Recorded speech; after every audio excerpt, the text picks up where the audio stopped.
Assalamualaikum warahmatullahi wabarakatuh. Perkenalkan, nama saya Nadia Ulfah dengan NIM 25101111200014. Di sini saya ingin melanjutkan materi sebelumnya, yaitu di pertemuan kali ini saya akan membahas tentang grafem. Apa itu grafem? Jadi, grafem merupakan satuan terkecil dalam sistem tulisan yang melambangkan bunyi bahasa atau fonem dalam bentuk visual. Nah, pada konsep di sini dapat kita lihat grafem itu dapat berupa huruf, gabungan huruf, kemudian tanda baca dan simbol tulisan. Dan di sini selanjutnya ada contoh grafem dalam sistem ejaan.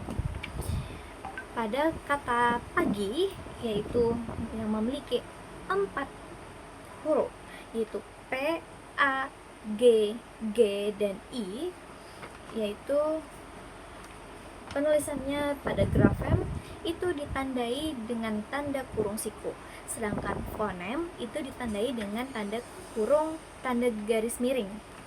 Nah, grafem pagi ditandai dengan huruf P, A, G, dan I dalam tanda kurung satu huruf satu kurung siku. Begitu juga dengan fonem pagi, satu hurufnya satu garis miring seperti ini. Selanjutnya ada istilah penting dalam grafem. Yang pertama ada huruf, kemudian ada abjad atau alfabet, yaitu huruf A sampai Z. Kemudian ada aksara. Yang keempat ada graf, yang mana graf ini merupakan satuan terkecil dari aksara tersebut. Selanjutnya ada grafem, dan yang keenam ada grafemik. Selanjutnya ada perbedaan fonem dan grafem.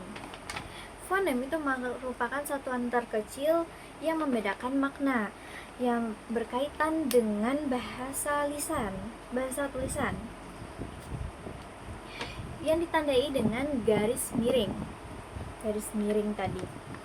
Selanjutnya ada grafem. Grafem itu lambang tertulis fonem yang berkaitan dengan bahasa tulisan, ditandai dengan kurung siku tadi. Selanjutnya ada hubungan fonem dan grafem. Hubungan grafem dan fonem ini tidak selalu banding satu, teman-teman. Jadi di sini kita akan membahas beberapa hubungan fonem dan grafem. Yang pertama, satu grafem sama dengan satu fonem. Misalnya pada kata buku. Buku itu memiliki 4 huruf. Yang pertama huruf B, U, K, dan U. Di sini kita bisa lihat huruf yang pertama pada grafem ditandai dengan kurung siku. Huruf B, U, K, dan U memiliki tanda kurung sikunya masing-masing, yang berarti grafemnya ada 4 juga. Begitu juga dengan fonem, ditandai dengan garis miring. B, U, K, U itu memiliki 1 garis miring per hurufnya, berarti semuanya dapat garis miringnya. Artinya grafem dan fonem itu sama-sama ada 4 huruf.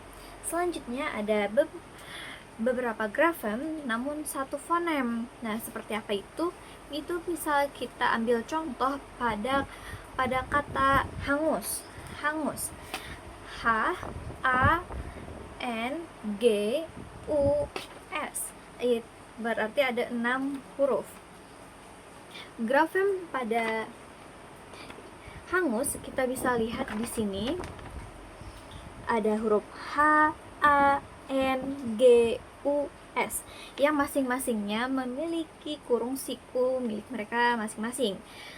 Kemudian kita lihat pada fonem itu ada H, A, dan N. Di sini perbedaannya. Kita bisa lihat pada fonem itu huruf eng atau ng ataupun ny, eng itu bisa menjadi satu dengan sistem tulisan pada fonem, dan lambangnya pun khusus. Di sini kita lihat huruf di sini huruf khusus dari fonem. Nah, di sini hurufnya untuk eng itu seperti huruf N yang ujung sebelah kirinya itu ada panjang seperti huruf J. Jadi di sini kita lihat garis miringnya Huruf H memiliki garis miring, A memiliki garis miring, NG menjadi satu dalam satu garis miring, U dalam satu garis miring, dan S menjadi satu garis miring. Yang berarti di sini terdapat perbedaan dalam huruf pada grafem dan fonem secara jumlah, karena pada grafem itu tadi ada 6, sedangkan di fonem itu ada 5, karena N dan G tadi menjadi satu kesatuan karena sesuai dengan aturan dari fonem itu sendiri. Selanjutnya ada satu grafem lebih dari satu fonem.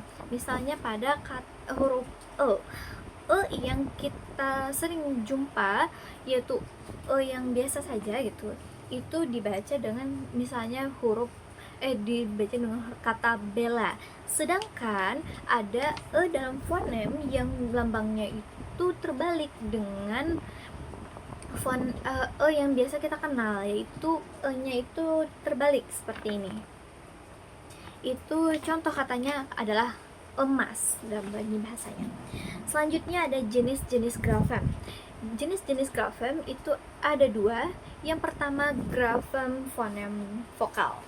Nah, di sini vokal di sini seperti A, I, U, E, O. Nah, di sini kita ambil contoh pada huruf A, yaitu di awalan kata, contoh katanya adalah api. Kemudian fonem I itu di tengah, contohnya apik, dan fonem U di akhir kata, yaitu satu, U-nya di akhir. Kemudian ada grafem fonem diftong, yaitu ada au, ai, oi, ei, dan ada 4. Au itu dibaca au, yang biasa di awal kata itu disebut contohnya aula. Kemudian ai itu di akhir, ya, di awal dan di tengah itu tidak ditemukan. Contohnya adalah kata landai. Kemudian kata oi juga di akhir karena awal dan di tengah tidak ditemukan juga. Yang itu sekoi, ya, contohnya. Dan yang terakhir itu akhir juga, itu pada contoh kata survei. Dan pembahasan yang terakhir itu adalah peran grafem dalam melambangkan fonem. Yang pertama, sebagai lambang bunyi bentuk visual. Misalnya fonemnya B, maka grafemnya juga B. Ya. Kemudian yang kedua, penghubung bahasa lisan dan bahasa tulis. Maksudnya di sini misalnya fonem ke grafem, yang artinya dari ucapan ke tulisan. Sedangkan jika grafem ke fonem itu dari tulisan menjadi bunyi saat dibaca, seperti itu. Selanjutnya yang ketiga, sebagai bagian dari sistem ejaan atau ortografi. Nah, sebelumnya ortografi ini termasuk pada yang bagian istilah penting dalam grafem tadi yang di awal, yang bagian grafemik. Nah, itu bagian dari grafemik ini adalah ortografi. Misalnya bunyi eng tadi ditulis huruf N dan G, dan huruf N dan Y menjadi eng. Kita ada panjang seperti itu. Selanjutnya yang keempat, menyederhanakan dan menstandarkan bahasa tulis. Misalnya pada kata capek, C-A-P-E-K, capek.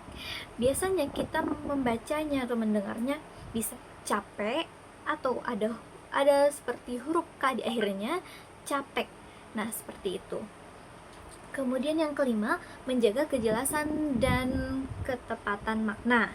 Nah, di sini kita ambil contoh pada kata masa. Yang pertama dulu, masa yang huruf bunyi S-nya hanya satu, itu melambangkan waktu.